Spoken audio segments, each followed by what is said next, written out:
Özümni satdiman. 3-qism.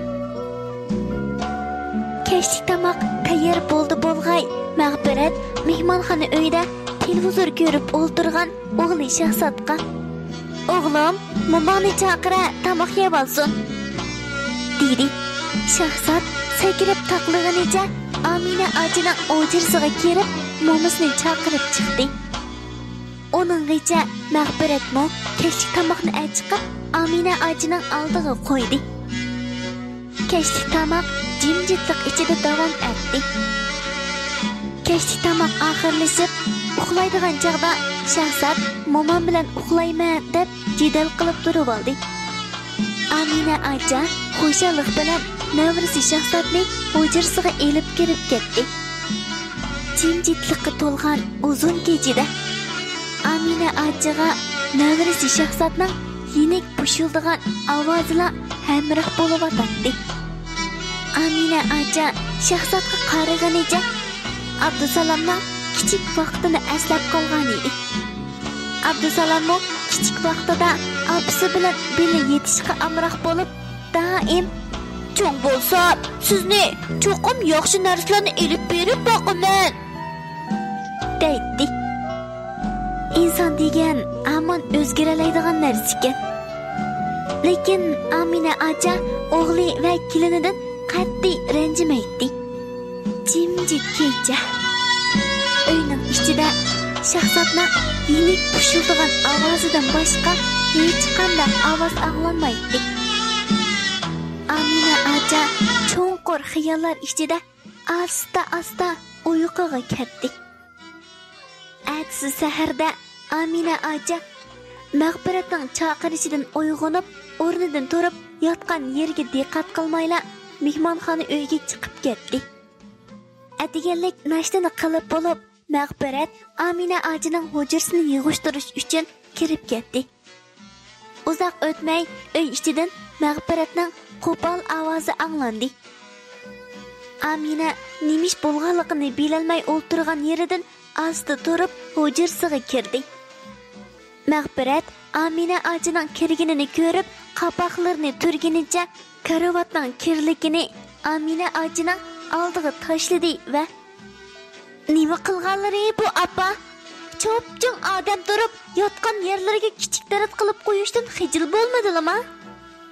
Tozliq uyi yiroq bo'lmagandan keyin dekkida o'rnlardan turib kirsili bo'lmamdi" dedi. "Men qarang qizim, men mushu yoshga kirgicha biror qitim o'rnimga kichik tarat qilib qo'yib boqmagan. Oqshom Shahzod men bilan yotgan. Uxlaydigan chog'da choyni sal jiqroq ichib qo'ygan bo'lsa, shunga" dedi Amina aja. "Vima gapni o'zlari qiladiganni qilib bo'lib, amdilikda ishni mening o'g'limga ittirib qo'ysili qandoq bo'ladi?" "Ha, sizlar demakchi, mening o'g'lim sigakkanda" dedi Mag'firat. "Men undoq demakchi emas, bolam. Endi bu kichik bolaning yotgan o'rniga kichik tarat qilib qo'yishi odatdagi ahvol-ku" dedi Amina aja. "Bo'ldi, sen toz deguncha men toz davolay degandek gap qilmasizlar bir. Hozir degan yoz, havo issiq. Bundoq yotgan yerlarga kichik tarat qilib qo'ysalar, kim biladi, ati o'gun cho'ngmi chiqib qolamdi dexe. U chog'da sesiq puraqda mau uyga odammi kirmaydi. Shunlashqa eng yaxshisi, men oldingi qaytib yer osti uyni tozalab qo'ygan edim. Shu yerga ko'chib tushib kelsalar" dedi. Endi bu gapga nima tuguluq deyman? Ayni chog'da Abdusalom bu uyni olgan chog'da Amina aja oltin jatoqlarni setib pul raslab bergan edi emasmi? Abdusalommo xizmat sababi bilan uyga kelmagili bir oydan oshgan edi. Balkim hozir Abdusalom bo'lgan bo'lsa, balkim Amina ajana bu uydan qo'g'lanib yer ostiga tushirib etmasligi mumkin edi. Biroq nima amal?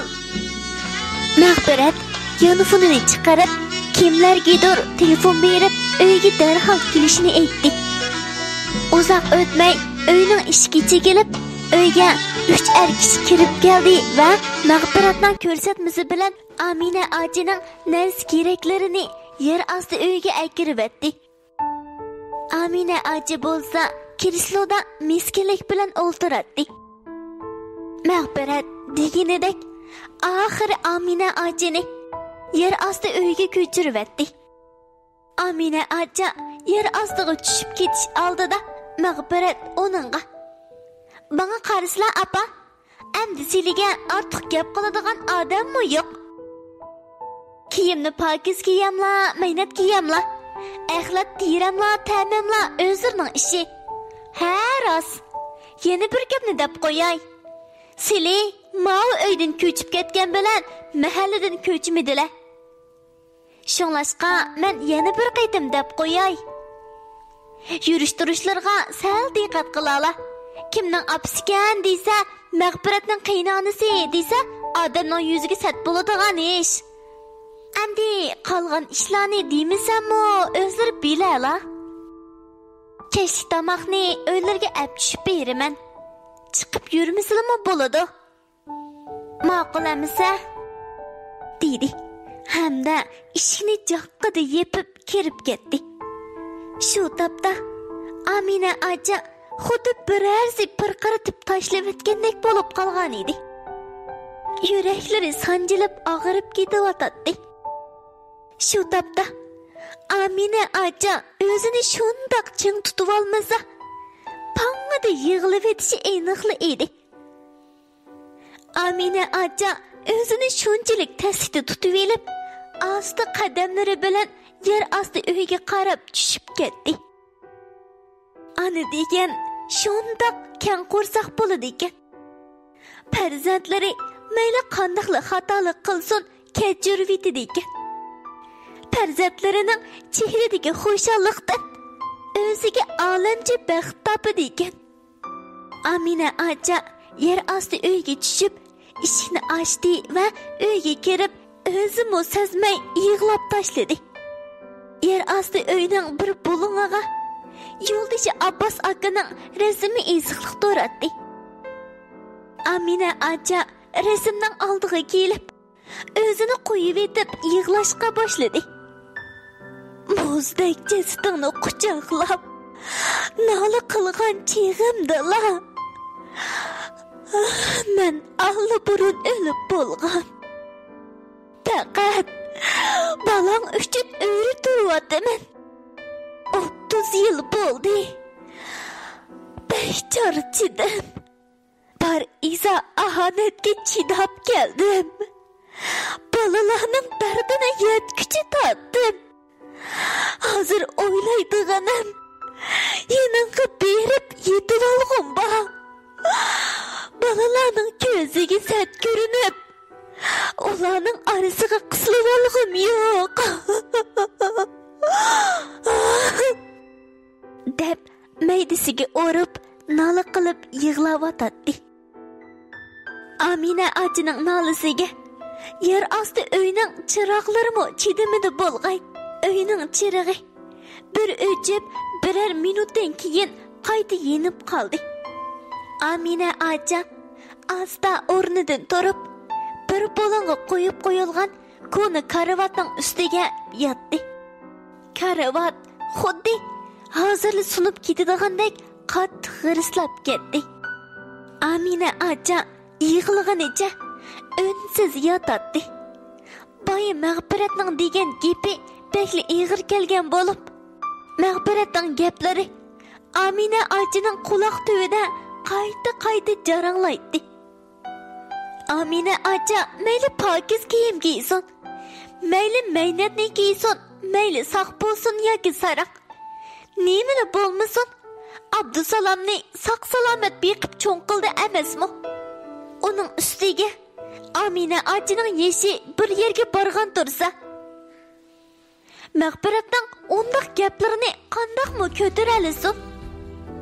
Abdusalomning gapi xotiniga bekli o'tib ketmasimi? Onun yo'qligi rostilla Amina ajini chandırib qo'ygan edi. Bu zay uyda Amina ajining bel putlari og'rishga boshladi. Shu topda Amina aja yo'ldoshi Abbosning hayot chig'idi degan bir ig'iz so'zini o'ylab qoldi. Abdusalom shu yili 16 yoshda bo'lib, boshlang'ich maktabning 5-yilligida o'qiydi. Abdusalom shu kuni maktabda do'stlari bilan yugurishib o'ynab, putini qayrib olgan edi. Uyga qaytolmay saboqdishiga apsining alg'ilik kelishini aytib qo'yishni topilgan edi. Amina aja o'g'lining yerlanganligini anglab, qo'lidagi hamma ishni tashlab etib, maktabga yalang oyoq yugurganicha yetib borgan edi. Abdusalom apsini ko'ribla yig'lab ketgan edi.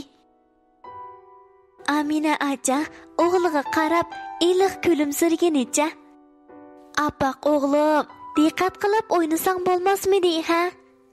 Bek og'ridimi?" deb Abdusalomning putini silab turib, uni iliq bag'riga besib tasalli bergan edi.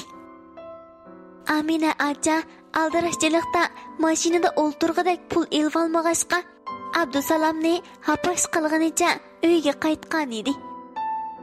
Yo'l bo'yi ba'zi yerlardagi shig'illar Amina ajining putiga petib, tapiniga tikan sanjilib, shunchalik mushaqqat bilan uyga qaytgan edi. Amina aja uyga berib, Abdusalomning putini tuxum bilan tengib, o'g'li eng amroq tomoqni etib bergan edi. Kechki tomoq vaqtida Abbos aka o'g'liga qarab, "O'g'lim, cho'ng bo'lganda nima ish qilasan?" dedi. Abdusalom, "Cho'ng bo'lsam, doktor bo'laman. Doktor bo'lib, opamning tikan kirgan putini, sizning qadoq bosgan qo'llaringizni davolayman, dodo. Opam bilan siz meni ko'tirganga o'xshash, men sizlarni ko'tirib turib boqaman," deb javob bergan edi. Amina aja qap-qari ko'zlariga yosh elib, "Voy o'maq shahzodam, aqlinga barakallah o'g'lim," deb Abdusalomning peshonasiga qayta-qaytalab so'yib qo'ygan edi. Keshliki Abdusalom uxlab qolganda Abbos aka tamg'a yo'langunicha o'ltirib, cho'nqur birni o'hsinib tinib etib, "Mayli qandoqli ish bo'lsin, bolalarimiz oltin taxtga o'ltirg'izib qo'ysami, birli orzuyim biz ota-onalarni farzandlarning qo'liga muhtoj bo'lib qolmasa deyman," degan edi. Aradan 6 oy o'tib, Aminaning bo'yida qoldi. Bu xo'shallikdan bu oila texmo baxtga cho'mgan edi. Afsus. To'limu afsus. Yetimning eg'izi oshqa tegsa, burni qanabdi degandek.